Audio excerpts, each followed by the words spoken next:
Okay, looks like we are live once again. Another week, another rupee. I don't know, what do we get paid in? Splendor Gems. Yeah. Oh man, I miss playing that game. I love Splendor actually. We should play that again. It's It's a one good of those game. games I don't even mind losing at. I think I mentioned it before. It's a fun game. I miss Parfum. Parfum's a good game too. Yeah. I don't even remember Parfum. I don't think. Maybe It's like I do. Splendor plus one. Yeah. I miss Agricola. No, I don't. That game was not fun. No, that game is terrible. Yeah. Well, yeah. If you like good games. Anyway, shall we begin? Let's start. Let's do it. 210. Here we go. 210 at it again. And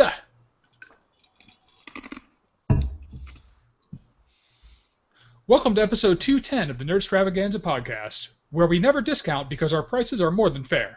I'm Tom. I'm Brian. And I'm Cam.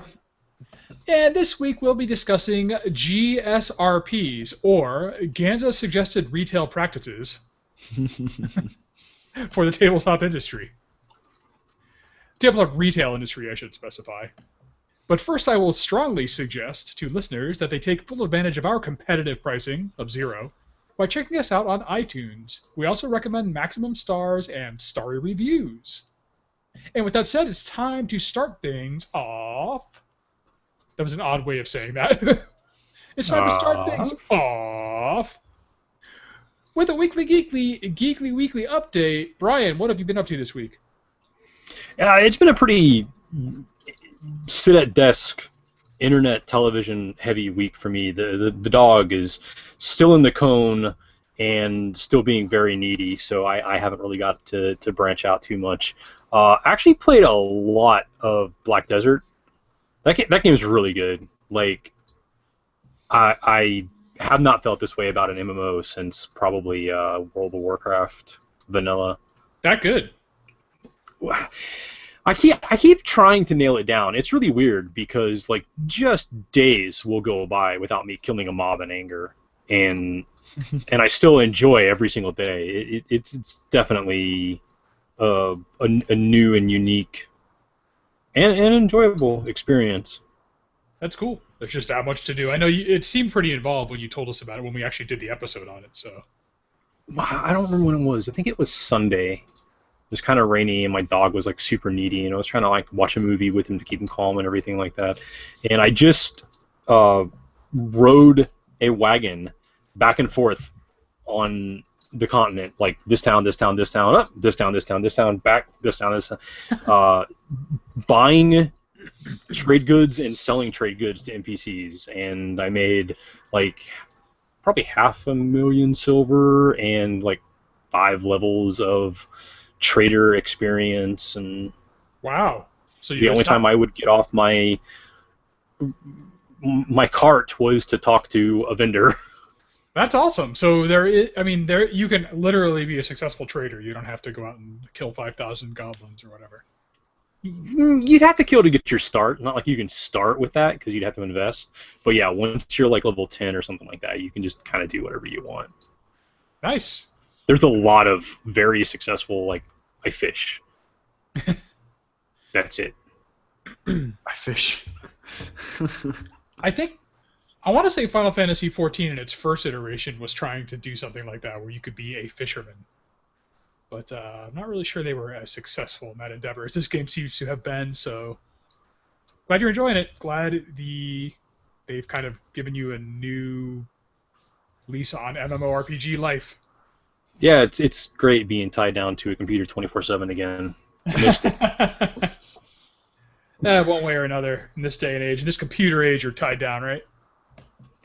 And some movies. What did I see?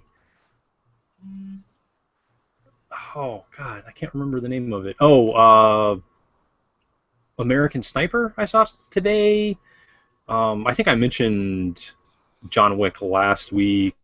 Yeah. Just whatever is on HBO. I've just been like watching it with my dog on my lap. Game of Thrones. Everything but Game of Thrones, right? Yeah. I almost watched the premiere, but I missed like the catch up marathon, so I was like, eh. I think you can watch all those on demand if you have an or even online with the HBO Go service. If you have an HBO subscription, you can do that if that interests you. Why? This is funny. Like, I think everyone I know assumed I would like them, so I have them all on DVD and Blu-ray. Like, Jeez. here's a gift. You like this stuff, right? Yes, I do. Thank you. I just don't watch them. I don't know why. That's funny. It's good, man. It just give up on like almost at first you'll be like this is like the books, and then pretty soon you'll be like what is this, and then you'll just come to accept that this is its own thing, and then you'll enjoy it for what it is. I find that reading about them, like reading synopses after the fact, is plenty. Like that's all I need to get the gist of and like be able to like communicate with people. Did you hear about? Yeah. Oh my God. Ooh, what a. Yeah. Well, bad news. That Breaking Bad show is coming back in some form, so you're gonna have to get back to not being able to lie. Oh, yeah. I'll have to just become a hermit again. I mean, Oh, did you see that Breaking episode? Bad and Black Desert like converging. God, I'm not looking forward to that. Anything else, man? No. All right. I think 10 more days for the dog. Wish me luck. We do. Well, you'll be most of the way there by our next episode, so awesome. If Not it's normal? still, I'm sorry, Tom. If it's still on HBO Demand, I would suggest Brian watch the movie Frequently Asked Questions About Time Travel. Really? It's a British comedy about these guys just sort of bumbling through time travel, and they're from their local pub. It's pretty funny, actually. I would check it out if it's on demand. Frequently Asked Questions About Time Travel. I'll check it out. Awesome. So normally, I may check that out too, actually. Although I wasn't invited to. Yeah, well, no, it's just You're busy. He was talking about HBO, and I know his penchant for British humor. So The pronunciation of penchant gets you extra points. I would normally segue over to you, Cam, but in the tradition of being a little avant-garde. All right. No, in the tradition of mixing it up a little, I'll go next. That way I'm not always the final word on the roundup. So, over to me. Over to you, Tom. Thanks, Tom. What have you been up to? Well, let's see. What have you been up to? Well, we got back from our working at Disney trip. Last week, we went to Disney, and we worked our normal day job during the day, and at night, we went to the parks. And that was pretty cool. That was a new take on Disney. Like, it's the middle of the week, not as many people there, not a very busy time of year, and when you get done with work, you go to Disney, and as you're walking in, like, hordes of people are walking out, and you get the extra magic hours because you stay at a resort on property. So for anybody who has a job that lets them work remotely, try working from Disney one time and take advantage of the extra magic hours if you're anywhere near the Disney World Resort in Orlando, Florida, which we are. We're a few hours away. Let's see, we got back from that, my companion and I, and right away went over to the Adventure Game Store in Davie, Florida. If you're in the Florida region, swing by sometime, where we recorded some footage of us playing the End of the World RPG with Chris serving as our game master. It's sort of a lightweight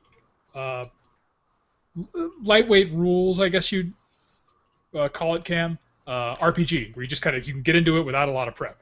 Yeah, and it's almost sort of like the Fate system, where it just sort of assumes a lot of things as well. You don't have to be like, I'm checking for this and checking for that. It's just like, I jumped over this fence. I didn't have to check to see if it was magical. I didn't have to check to see if it was, you know what I mean, if there was some sort of booby trap or, whatever.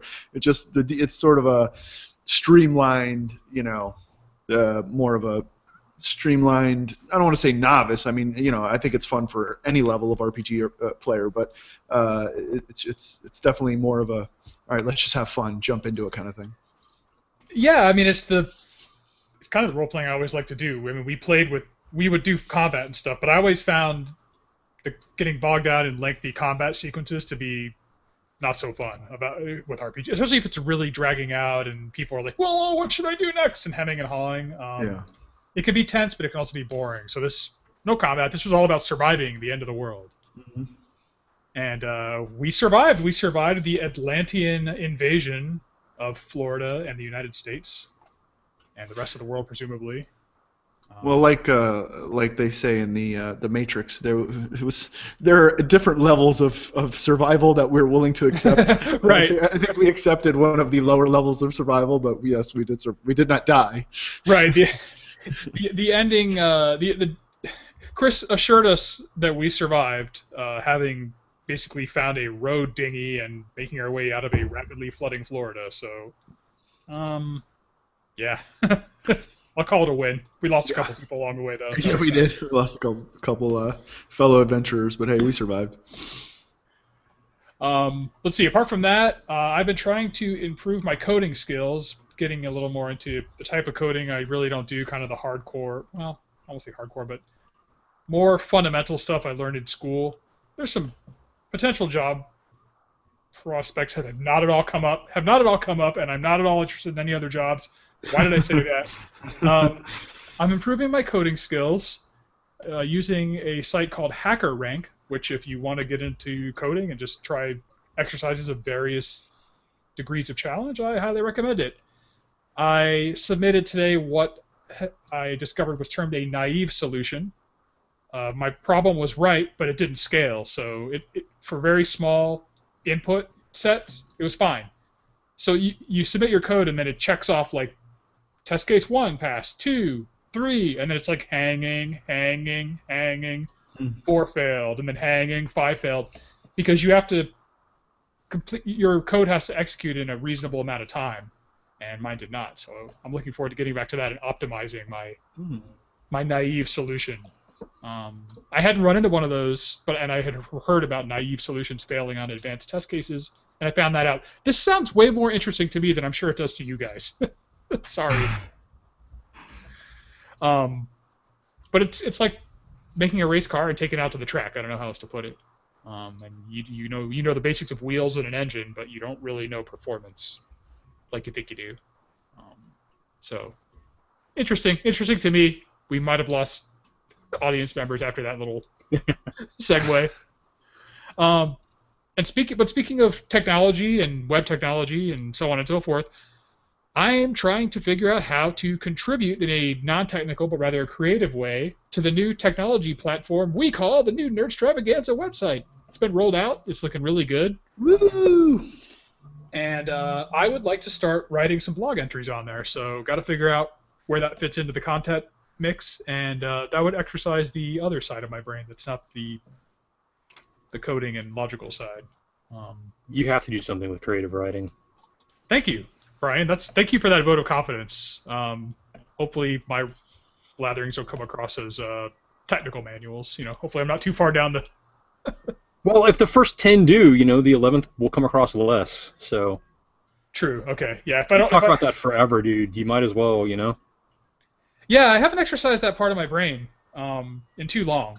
So yeah, I should. I think that'll be really rewarding. So yeah, look for some contributions from me along those lines very soon. And that's it.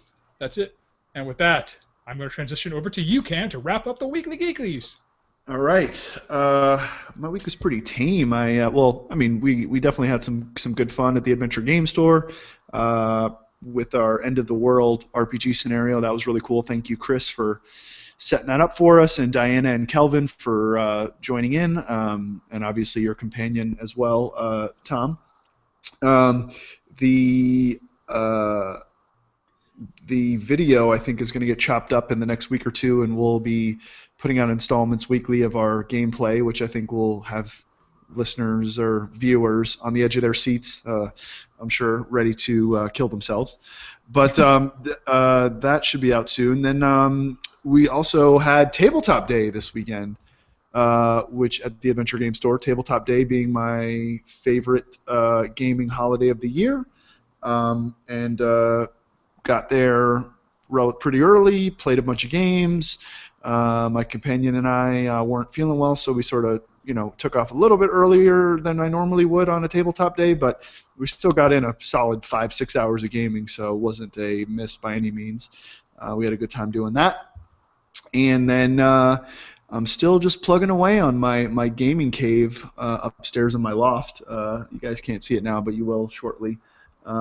It's coming along. It's taking a lot longer than I thought it would. It was a much bigger undertaking than I thought it would be, but it is coming together. Actually did a lot of good work on it today. So we'll see. Should be done soon. And other than that, just been hanging out. I got my car back. I was rear-ended on April Fool's Day by someone, and so finally got my car back. So I don't have a soccer mom vehicle anymore. I now have my my hybrid back, and so that's always nice. Not really geek related, but I'm stoked that I have my car back. So that's it for me.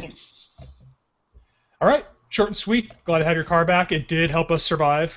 Yes, and that's appreciated. If we didn't have an SUV, wow. If we didn't have an SUV, we wouldn't have been able to be total sociopaths.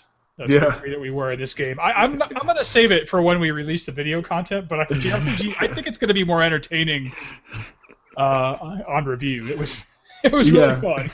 Yeah, we just basically were jerks to everyone else and just acted totally in self-interest. Brian, within like 20 seconds, we just debased. Like we just became like Lord of the Flies. This little teaser is for you, Brian. It started at the very table we were sitting at the Adventure Game Store, and the first people we dealt with was a rival group of gamers we made up. That's in the store. Yeah, in the store. And it went downhill from there. So yeah, looking forward to getting that out there. It was kind of entertaining. That's pretty good. And that's it. But you are not off the hook, Cam, because the focus is still on you, and now it's time to focus on news with the News Stravaganza.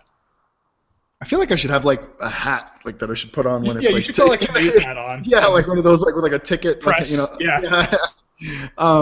So speaking of end of the world scenarios, Tesla, Elon Musk, and his amazing machines, they have come out with a new. Well, they have the Model X that they're sort of teasing that's going to be coming out soon. They showed a video on the internet this week showcasing their bioweapon defense mode. They put it in like this deadly chamber, like air chamber, and pumped in a bunch of toxins, and then turned on their bioweapon defense mode and like basically tested to see how much of this like bioweapon would actually get into the car. And surprisingly, it did pretty well. Like you can turn on your bioweapon defense mode and drive through the apocalypse with not worrying about your air quality in your Tesla Model X. So yet another reason to get one. Okay. I mean, I don't know where you're gonna plug it in, but I mean, once the power grid goes down, but I mean, I figure. Right. You're kind of vulnerable. Powered. Yeah. Let's see. Let's look at some other doomsday scenarios. Oculus Rift, speaking of doomsday scenarios, if you were an early adapter, you must be so pissed because, I mean, they first said it was going to come out this time, and then it was going to come out this time, then it was going to come out this time, and then they keep pushing it back months and months and months. And now it seems, this is like my biggest pet peeve of any crowdfunding and any kind of issue where you're putting up your money first. The Oculus Rift is going to be sold at retail before most of the pre-order backlog is cleared. Oh man, that is sucky. Yeah, if I was a early adopter, early funder, I would be fucking livid. Like I would that kills me, especially like when it comes to like even when it's just like a board game. You know what I mean? Like that pisses me off when it's in retail before I get my copy. If I've backed it on Kickstarter or Indiegogo or something like that, but for something as big as the Oculus Rift to not fulfill their early adopters, who are probably the people that are going to continue to support them, going forward, the people that buy them at retail are probably just like casual fans. You know what I mean? So I don't know, man. It just seems like a big mistake to me, but that's what they're doing. Wow. I think we've talked about this, but there's no. You're pledging without. there's no mandatory reciprocation at all, right? On their part, like. Yeah, you just gotta wait. I mean, I'm assuming you could probably just call them up and be like, "Hey, I want my money back," and then go buy it retail. But like, I don't know, man. Like that would hack me off just to have to do that. You know? That's really sucky. I feel bad for the people who. I feel that really sucks. Yeah. I have to say it, man. That blows. I'm speechless, really. I'm just trying to think of any kind of a. But you throw your money at crowdfunding, and you don't have any rights, right? That's what I was trying to say before. Yeah, no, that's what I'm saying. You can't. I mean, you don't have any rights if they don't want to do something. They don't have to. But I mean, I think a company that big would probably give you your money back if it's not just like some dude in his house that's like raised $20,000 to make a board game. This is a huge company that's raised millions and millions and put hundreds of millions into R&D. So they're gonna try to. I'm sure you can get your money back, but the fact is that wouldn't make me any happier by just getting my money back, because I wanted the product, and chances are if the backlog of pre-orders is not coming through, the retail is going to sell out like in minutes too. You know what I'm saying? So even getting my money back isn't going to help me probably. I'm really curious about. I mean, it sucks for them. So like, sorry, I'm not totally concerned about you guys, but I'm really curious like what this will do for VR in the future, because these are obviously VR enthusiasts, obviously early adapters. Are they going to get pissed and walk away from VR like entirely, or are they going to just buy a Sony or something else or whatever? Like, I wonder what this is going to do to like emerging technology. Yeah, I don't think it's going to hurt the technology itself. I think I was more talking about the company. So you just don't treat your people that way. These guys came in, they put up their money, and now you're dicking them like that. Like, see ya. Like, I mean, there is hardly any brand loyalty anymore. Anyway, it's basically the best product at the cheapest price. But if there was going to be any brand loyalty, like that, kiss that goodbye. That's out the window. Yeah, that's sucky. I mean, these people are backing a. They're potentially your most diehard, loyal customers for life, and you're screwing them. Yeah, I don't really understand that strategy, but yeah, the people you had the most potential to get any kind of brand loyalty from, you just stuck it in and broke it off on. I see what you're saying. This was a mischance at establishing brand loyalty, which you say is so rare. Okay, yeah, totally agree, man. Yep. The American Dental Association. Be careful when you go to your next dental appointment. I guess they sent out. They send out like those marketing flash drives. These companies, they just send you a free flash drive and it has their name on it or whatever. Well, apparently the ADA, which we all remember as kids, who used to come around and give us like free toothbrushes and stuff like that. You guys remember those tablets you used to chew and then it supposedly put red spots on your gums where there was tartar? It was such a scam. But anyway, so they sent out these flash drives, and the flash drives have malware on them. One of them even gets you to try to go to a web page that's known for basically allowing people to get full control of your system. So if some Joe Blow or Jane Blow at a dental office says, a free flash drive, puts it in, goes to that website, clicks it. Now everyone's HIPAA information, social security number, everything basically, all their credit card information, banking information, whatever, is all completely open now to that attack. So, wow. Yeah. So good old hacker technology. Let's see. Remember that kid from Flight of the Navigator? Yes. The little doofus that flew the. And that was actually I think that all happened, or supposedly he lived in Miami, right? That was right, the setting for the movie. He apparently robbed a bank last month. Really? Yeah, he's been in trouble with the law pretty frequently for the last few years. passing off bad checks, minor fraud, things like that. Apparently, just based on, allegedly. I don't know what he's been convicted of or whatever, but apparently the article says he's been, in trouble with the law, and then now it's saying that he robbed a local bank, or police have arrested him for robbing a local bank. He lives in Canada, so the Royal Mounted Police issued an arrest warrant and got him for walking in and with a wig on and robbing a bank and walking out. So I guess looks like he's hit on hard times. His mugshot is not pretty. Wasn't that movie based in Florida? Yeah. I think it's okay. Based in Miami. Yeah. I'm glad you said he's in Canada. I thought this was going to be another Florida man story. So. No. Yeah. No, I remember the little girl had to go into the woods of Florida, which I don't know what woods, and light off fireworks. I think that was the end of the movie, so that they could find their way back to his house in Miami. But yeah, that guy's having hard times. Speaking of flights, a Qantas flight in Australia was grounded recently because somebody thought it would be funny to name their mobile hotspot, their phone or device or whatever, mobile detonation device. Oh no! Yeah. So they named that, and I guess somebody else was scrolling through the different networks they could join to and saw this mobile detonation device network and showed it to one of the stewardesses, who showed it to the captain, and they said, "All right, we got to ground the flight." And everyone was hacked off because they couldn't get from wherever, Sydney to Melbourne or where the hell they were going.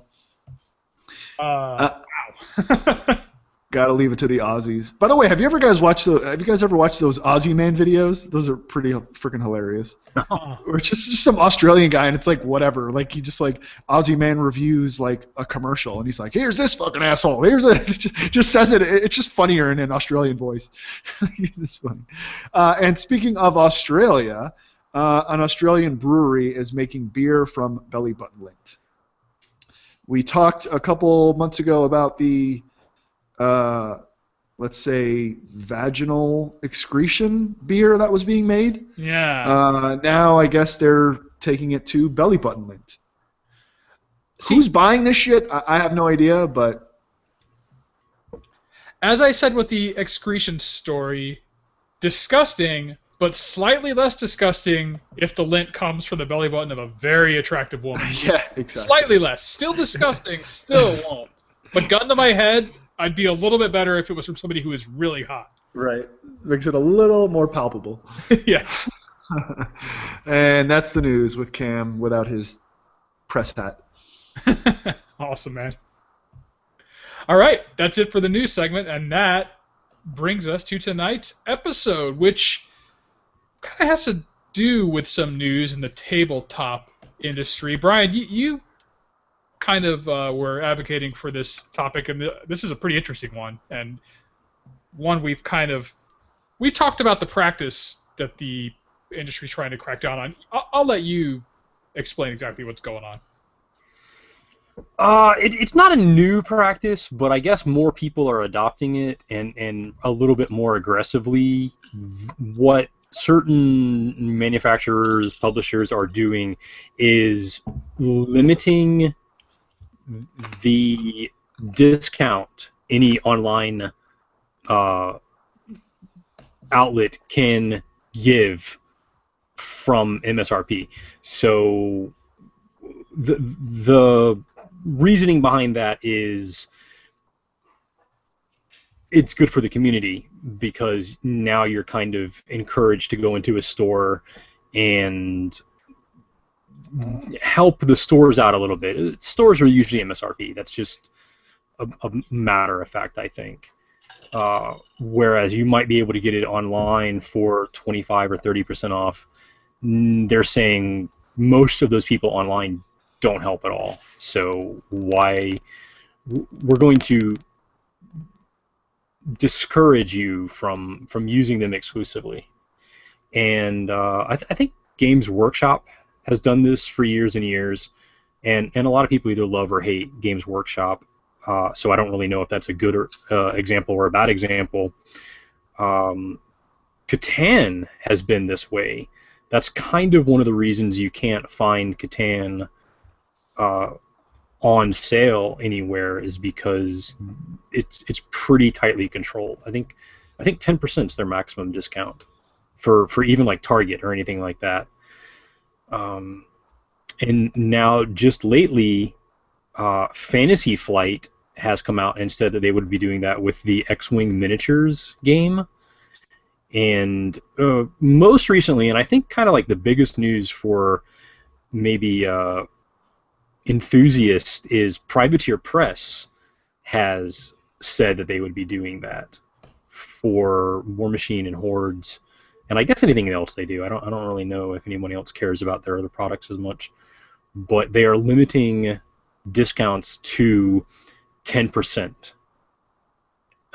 MSRP, which is, people see it as a huge price hike, and some people are all for it because it's good for the community, and some people are really upset about it because it edges them out of the community. So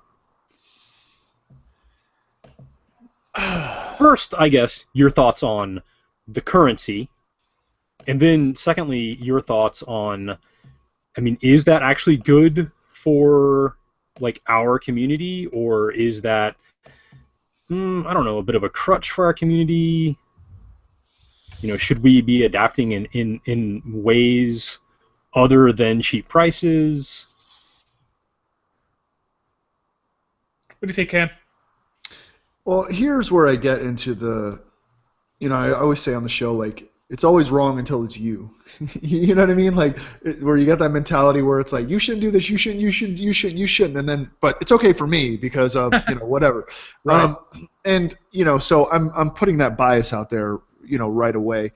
Obviously, because our sponsor, the Adventure Game Store, is a local game store, and I see firsthand the deleterious effects of these major online gaming retailers that just undercut the shit out of the games and these local game stores, on their sales.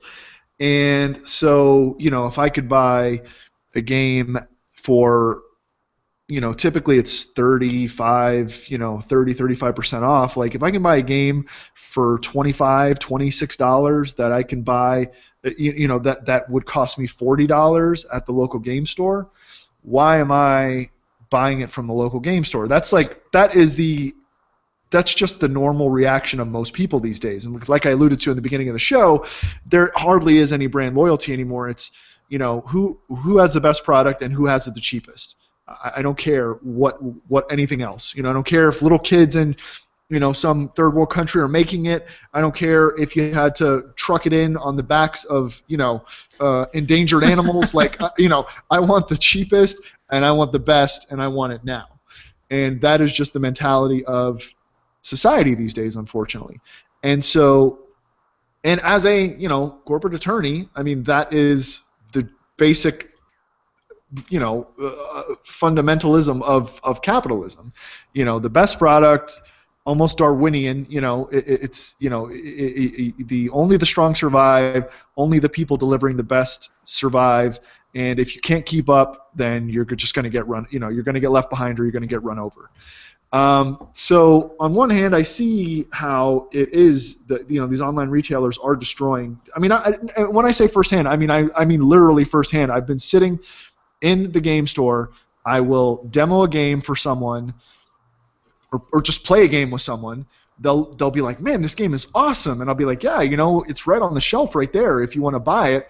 They'll look at it, oh, $40, $50. They'll pick up their phone, oh man, it's $30 on Amazon, and click. I mean, they don't even wait to go home. They buy it on their phone, and it's like, oh, I got Prime. It'll be there tomorrow or the next day, And it's like, well, yeah, okay, it is $20 cheaper, but like, how about you just sat here for an hour or two in this game store, enjoying the ambiance, enjoying someone teaching you the game, enjoying, whatever those intangible effects of actually being in a store with people having a good time brings to you, and you can't pony up an extra $10, $15 to just buy it and support the local store. That's kind of shitty. I mean, I understand the person that's removed, that's sitting on his couch or her couch, and says, that game, whatever, that I played at my friend's house the other day or that I've heard is so cool, let me look it up and see how much it is. And, if the option is buying it from an online retailer for 30% cheaper, 35% cheaper, or getting in my car and driving to a game store, obviously I'm just going to buy it online. But, I think there has to be some sort of happy medium in there somewhere.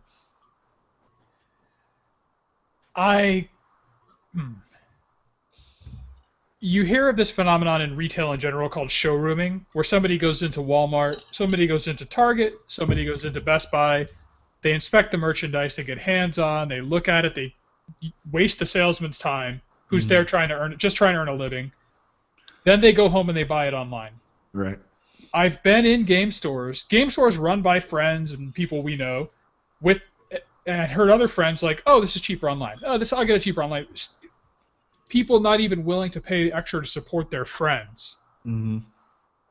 I guess I feel a little less bad for Best Buy and Walmart because they're big evil corporations and blah blah blah. But when it comes to your friend's game store, when it comes to a place that's not only the place you buy but the venue in which you often enjoy the product, I vote with my dollars. So even without these price controls in place, all other things being equal, I will buy at AGS or another local game store. Wherever a place I frequent is where I shop because I vote with my dollars. I want this place to be around. I want the people running it to make money, and it's a few extra bucks. And something I think people lose sight of is you don't need anything in that store. None of those are necessities. It's not like, well, I can get the necessities of life cheaper online. Okay, that's one thing. You have to eat, but you don't need these toys, and your choice of where to buy them affects where you can play. It's your playground and your place to buy toys all in one if you think about it. So I have strong bias too, but with that said, and I'll add to this, I'm in favor of this. I think the playing field... Well, no, let me say this again. If the manufacturers want to set these prices, they have the right to do it, and I like it because I like the side effect that it helps game stores. Well, actually, I will sort of take you to task there, Tom. Actually, it's funny because it's counterintuitive in this situation. The whole reason, like the Sherman Antitrust Act and all that stuff was enacted way back in, beginning of the 1900s and 1800s is because all these robber barons got together and they price fixed. You know what I mean? They figured out very quickly that if we all just charge X amount, then we're the only game in town, so we have a monopoly, and now everyone has to buy, whether they buy it from you, Rockefeller, or me, Carnegie, or whatever. Like, it's all going to be at this price, and we won't go below those prices. And so the government came in and said, these trusts and these these monopolies, we got to bust them up, and that's for consumer good. So if you look at it on a smaller scale, this is basically what the game companies are doing. They're sort of either overtly or even maybe even getting together and saying, hey, you know what, we've got to do something, and we've got to make sure that we don't sell our products at, or make sure that our distributors or our end sellers don't sell our products for less than X dollars. And if you look at it from a purely economic standpoint, a fair market trade standpoint, that is technically bad for the consumer, because now the consumer is paying more for a product that he or she ultimately would otherwise be able to pay. That, though, like I said, is counterintuitive because that's then killing the local game store. So it's having a bad effect on the game store, but it's having a bad effect on the consumer, but having a good effect on the game store. Whereas if you let it just go and let the free market go, it's having a bad effect on the game store, a good effect on the consumer. So you then have to ask yourself, who do you want to save, or who do you want to take care of more, the Joe public or game store public? Obviously I know where our bias lies with the game store, but at the same time, I don't know if you talk to an economist or anyone else, they'd say that I think their answer would be, well, game stores need to adapt, or they're just going to go the way of the dodo. Well, I want to let Brian weigh in again, but I'll just say this. if there was collusion going on, if all the game publishers got together and said, look, we're putting out comparable products. You've got a strategy game, I've got a strategy game. Let's set the price for strategy games at $40, and that's it. I would have much more of a problem with it. But as things stand, we're dealing with a lot of different game companies. I think we agree that it's I say thankfully crowded market in terms of the number of people putting out games. I like that. Mm-hmm. And right now, so if Ganza Games wants to make a game called, Podcast Champions or whatever, and we want to say, look, the MSRP is $20, and if you sell it for less than $20 and we find out, we're going to resupply you after the people that are selling it at MSRP or more. That's our choice. It's not like we have undue leverage over the industry. Like, if we have a hot game, we have some leverage. But the retailer can make up their mind to just say, like, oh, we're not going to carry your game then. There's plenty of other stuff on the shelf, and they're right. I think it's different because there's so much choice out there for the retailer to stock, for the customer to play. I don't think anybody's exerting undue influence. Right, and you're right in a lot of different ways. One, in that this is like you said, this is not a necessity. Board games, as much as it is a necessity in my life, it's not really a necessity. Right. But it's not like bread, water, shelter, whatever. Also, there's this concept of fungibility, where I think you hit on it just now, where a coffee bean is a coffee bean is a coffee bean. No matter, it's a fungible item. You can swap in one coffee bean for another, whereas you can't necessarily swap in one strategy game for another. They all are different, conceivably. Yep. So that also is different. So if you have one game manufacturer doing it and another game manufacturer not doing it, they're not selling the same thing. They're not both selling sugar. They're both selling games, but they're different games. So yeah, there is a difference to be made there. And there's also sort of this concept called elasticity, where how much is someone willing to pay more or less for a certain item? What's that elasticity? Are they willing to pay $20 for this item? Are they willing to pay $30? Or when does that elasticity break? So there's a whole bunch of other things going in. I already probably went way too far down the rabbit hole. But my main point was that the basic concept of price fixing is what we sort of had a huge problem with in the last century, and still do to this day. I mean, there are companies that get nailed for that all the time, still to this day. But I don't know. I guess I'm looking to you guys to tell me, and I think Tommy did a good job on it. I want to hear what Brian has to say, how this is different and why we don't just care about the consumer and him or her getting the best price. Why do we want? Why are we artificially sort of propping up the local game store? Aside from just liking the people that run it, and them being one of them being our sponsors. Yeah. I think the whole thing's a mistake, and why I believe that is a nice segue into, I think, the next topic. So I'll go now. I think the whole thing is a mistake, especially on Tom's example, because Tom, the people that you've sat next to and played with, and they said, "Oh, it's cheaper online." Do you think that they would care that it was only 10% cheaper online? Would that 10% have stopped them from buying it online, or would they still just be, I'm saving 10%? Depends on shipping. Amazon free shipping, dude. I mean, that's a given these days. Yeah. That's true. Especially for board games, they're all over $50 anyway, so you don't even need Prime for that. So I guess willingness to forego buying in person and buying online may also be elastic. It all depends. Like, how much of a savings am I going to get? I got to go. I got to ship it. I got to wait. I can't have it in my hand right now. It's $10 here. It's $11 here. It's $10 online. Okay. It's $11 here. Or, it's $20 here. It's $11 online. Then, whoa, it's totally worth waiting for. It's so much cheaper. Where I have a problem, and the reason I'm not letting the consumer win out is because I'm also the consumer, and these, what I consider rival bad consumers, are ruining my consumer experience by hurting local game stores, okay?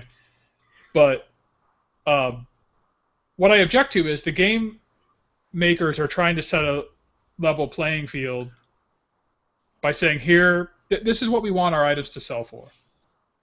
And they have a right to say, we value our product at this as a brand. And I'll give an example. I'm not sure it's 100% one-to-one, but it seems to be kind of analogous. If I go to a Ford dealership and I look at a Ford Mustang and it's $40,000, I may be able to go to 10 other Ford dealerships and look at a Mustang. I expect them all to be around 40,000, give or take a few thousand, because that's what the Mustang is valued at. There's a certain manufacturing cost that goes into it, and the price is built based on costs along the way. But at a certain point, Ford puts a stamp on it and says, you will sell these for around 40K. We mandate it. I'm not expecting to go to cut rate Ford down the road and find one for 20,000. And if I did, however they were doing that, maybe they're selling cocaine out the back door and that's their main business, I would think Ford would take a fairly dim view of that practice and put a stop to it, because they want the Mustang to be a $40,000 car in the minds of consumers. I don't think that's a fair comparison, because you're assuming only one model. I think it's more analogous to you wanting this year's model and someone else wanting like a cheap car. They're going to get a 2015, and they're going to get it for $30,000. Well, Tom, I like your cocaine analogy. For game stores need to sell coke. Yeah, no, only because, and I'm going to flip things here now, where I was sort of going after these companies that are hurting the consumer. Now I'm going to go after the flip side, which is predatory pricing. In that there are several companies, several online retailers that we know very well, that discount their games this much. So it's like you said, it's this $40,000 vehicle that has this intrinsic value. So it's a $40 game that, say, has this $40 intrinsic value, but certain online retailers are selling cocaine out the back, the front door in the form of magic cards. Yes. And artificially taking away the value of that board game, because they can afford to sell those board games at cost or at even a loss, because they're making so much money on selling the Magic singles. Yes. And so in doing that, that predatory pricing is then driving their competitors out of business. Yep. And that is a big problem. Everything else is a loss leader, because the cocaine is what people are really there for, and in this case, the Magic cards. So right, and that sucks for the people that don't want to play Magic and want to buy games at their favorite retailers. But I don't know if lowering the cost is going to help that, or raising the cost. Lowering the cost elsewhere or raising their cost is going to change that. Well, I see. Okay, so what you were saying, Brian, with some people want the 2015 versus the 2016, you're saying some people are willing to wait the extra month before the cocaine people. Some people want cheap games, and if 10% off is enough for them, they're still not going to buy in a game store. And if waiting 2 or 3 months to get it for 25% off is good enough for them, they're still going to get it online. Like, none of this actually helps bring the problem customer into game stores. Well, I see your point. So you think there's just some diehard value shoppers, no matter what, if they have to wait a year, they'll wait a year rather than pay that price.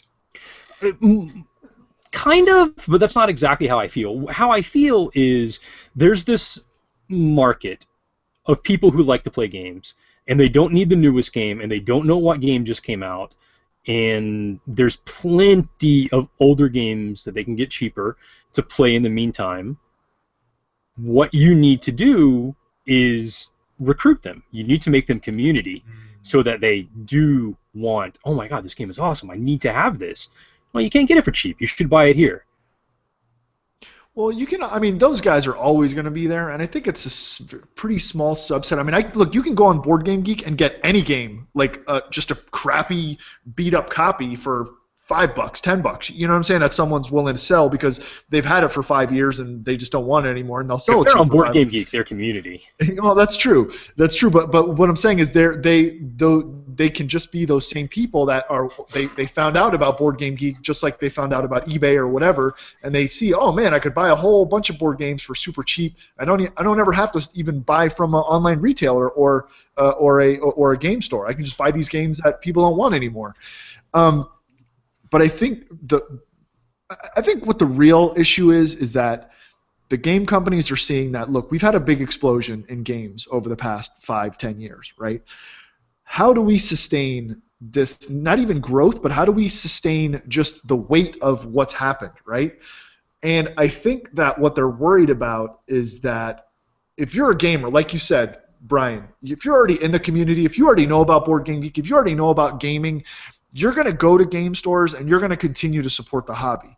You're going to go to places, even if there are no game stores, you're going to go and hang out at a Starbucks. You're going to hang out at someone's house, and you're going to continue to play board games. You're going to continue to buy board games wherever you get them from, whether it's Target, Amazon, wherever.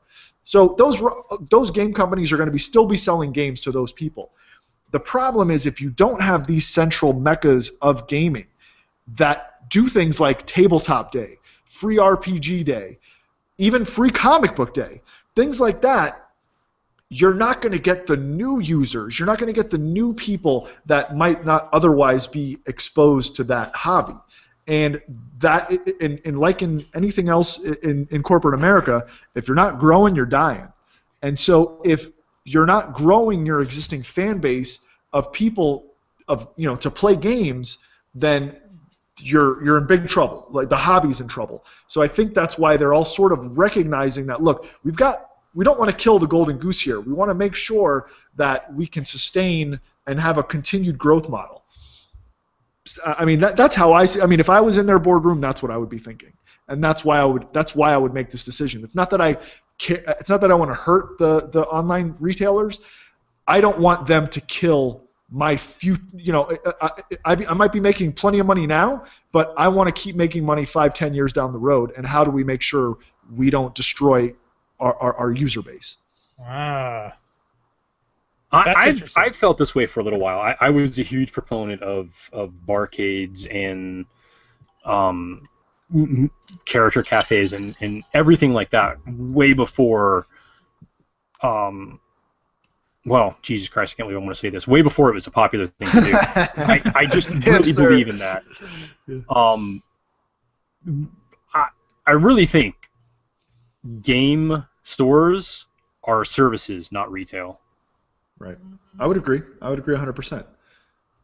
And I don't think lowering retail prices is going to make them retail. How do you pay for that service? How are they compensated for that service if the only means they have to be compensated right now, apart from opening a barcade, which is a sort of challenging endeavor, is to sell merchandise? Well, but that's kind of my point. They're trying to act like retail, and they need to stop that. Well, I think the market is bearing that out. I mean, just in the last year or two, there's been exponential growth in gaming cafes. There's been there was 5 2 or 3 years ago. Now there's 100 across the country, and it's the simple fact that what we've been talking about. People don't want to buy games from game stores because it's just too much. They can buy from Amazon, they can buy from an online discounter. But people want to play games. And that's great if you buy a whole bunch of games from Amazon, they come in and they're sitting on your floor. Believe me, I've done it. You know what I mean? I've got games on my floor right now.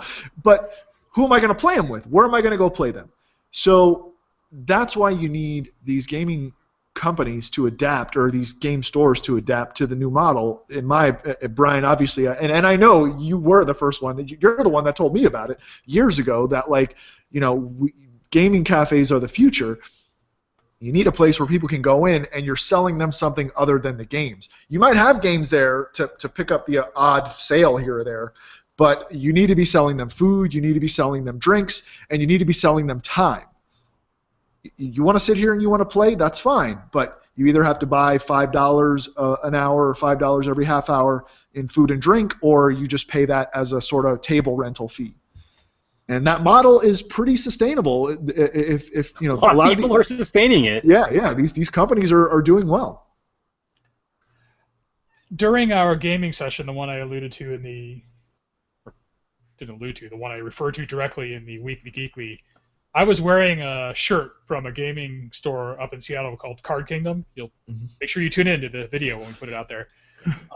I don't pretend to know the way these businesses are structured or if they're two sides of the same business, but they've got a big-ass gaming area. Or they have a huge retail gaming store, like good size. They've got a lot of play space. They do tournaments. They do everything to engage the community. And then right next door, you can go up to the checkout counter and say, hey, I'd like to check that game out. They hand you the game, and you go next door and have a beer and eat. If you don't want to buy anything from them, that's fine. Just sit down at the pub, drink some beers, and eat. You know, I mean, fees for table rental are another idea, but damn, something as simple as just selling someone a beer. Right. Look, there's no way we can talk about this and not pick on someone. So I'm really sorry. I don't mean to hurt anybody's feelings, but Jesus Christ, you bring in your own soda into a game store to sit there at their table and not buy their game and not pay for their table and not even drink their own 50-cent sodas. Yeah. You're a part of the problem. Well, yeah, that's a. I mean, honestly, we're not retailers, and I guess we don't have a community. But at a certain point, I would start to be like, "Are you my customer? Because you come here all the time. You never spend any money. You freeload. You take up space. You make the place less hospitable. You got to go." Yeah. At what point do you become a squatter, not a customer? Right. Anyway, that's. Brian hit on a pet peeve of mine too, which is, damn, you can't even afford to buy a zebra cake and a Mountain Dew for $1.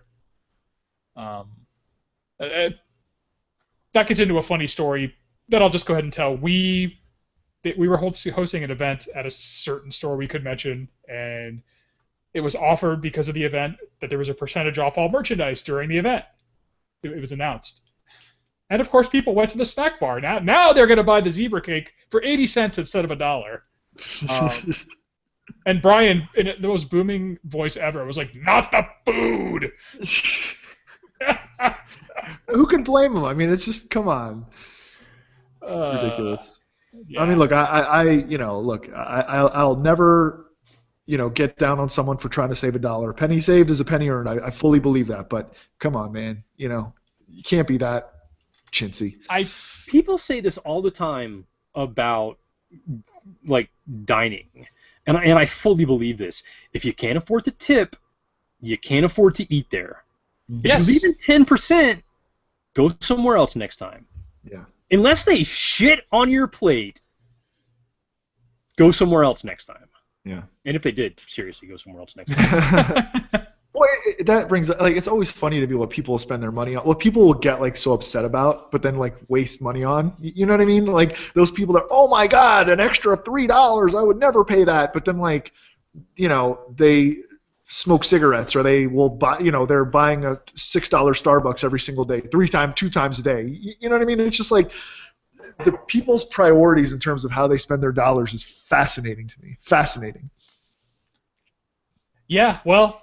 From a retailer's perspective, it's interesting it's interesting that they spend their dollars in your venue, and so regardless of our feelings, I can definitely see why the small gaming store who's not looking to open up a pub next door or rent for space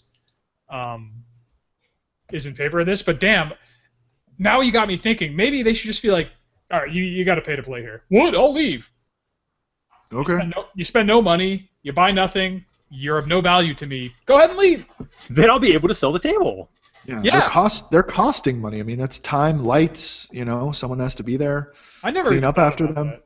Yeah. I mean, it really sucks, but we have great examples in our area of things that have worked. Again, I don't want to mention any names, but I won't mention any names negatively.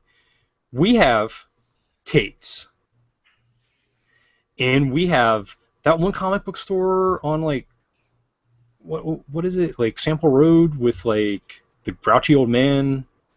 and it's like 10,000 degrees inside. Yes, okay, yes. Let's just leave it at that. Yes, I know the one you're talking about. Look, man, I'm sorry. I know it's your life's passion. It's time to retire. Like, people deserve tapes. Yeah. Like, what you are existed in the 70s and 80s, and it died, and no one's had the decency to bury you. I mean, it died in the 90s, 80s. You know what I mean? Like, it's not even like it died in 2015. Yeah, that shit died 20 years ago. Yeah. Unless you're bottling nostalgia or something like that, because, I mean, you know, I did that as a kid because I had to. I'd go back there for fun. But I wouldn't buy your comics. I mean, I would, you know, charge me admission maybe. Call it a theme park. Good point, guys, honestly. So there you go. I think it comes down to there has to be. I mean, I'm still in favor of this measure. Let's just go and give our final analysis before we adjourn. I'm in favor of this measure because I think it's a lot to ask. It's bias on my part, but it's a lot to ask game retailers to radically change their business when a lot of them have just been barely hanging on for a long time, and maybe a lot of them are personally invested. But from a pure business standpoint, I can see why you adapt to this kind of a market by entering other lines of business. It's easier to say than do, but I see why that's a necessity. This delays the inevitable at best, in my opinion. Well, we'll see what the market bears out. We will indeed. In the meantime, charge MSRP or else. And buy from the Adventure Game Store. Yes. Buy from the good stores. Absolutely buy from the good stores. Yeah. I mean, that's the answer. Vote with your dollars. Again, consider. You might be saving $1, but you're going to play at Amazon? You're going to play at Walmart? You're going to play at Target? Oh, you're not? Well, think about that next time you're making your purchase. I mean, if we're talking a matter of $5, $10, you know, one less chicken nugget a week or something, you know? One less Starbucks. Yeah, seriously, that's the thing that irritates me. It's trivial amounts of money, and Cam alluded to this when he was discussing people's habits. Like, $5 more? Yeah, just get the small fry next time. That's fine. It's not a big deal. Every online purchase kills a puppy. Just remember that. That's right. Anyway, guys, I think we have had a pretty interesting conversation about this topic. Anything else you want to add? Oh, I'm good. Okay. Well, I'll add this then, dear listeners and viewers. If you like what you heard here and you want us to continue operating without changing our business model, which is what we want, please sustain us by checking us out on iTunes. If iTunes isn't to your liking, we are available on Stitcher. And if Stitcher isn't to your liking, check us out as well in the Google Play Music Store, where I continue to enjoy our product on a weekly basis. Like us on Facebook, follow us on Twitter and Instagram, add us to your Google circles, and join the Nerdstravaganza HQ group on Facebook. Head on over to our shiny, brand new website, nerdstravaganza.com. Same HTTP, what is it? Same URL. Same URL. I was thinking of the lead-in characters. Same URL, but brand new website. You're going to love it. It's just like Trump didn't build it, but you're still going to love it. Head on over to YouTube, type in Nerdstravaganza into the handy-dandy search bar, and check out all of our video content. But, of course, if you're watching this, you're already at YouTube, but check out all of our other video content. And send us an email at nerdstravaganza@gmail.com and let us know where you like to shop. And with all that said, Brian, take us away. I can't even do anything funny. Seriously, buy from the good shops. I'm really passionate about this. The bad ones got to go. Agreed. Buy American. Buy American. Buy American. Exactly. It's the same thing. So a little bit more for America. Vote with your gold pieces. Yeah. Good night. See ya.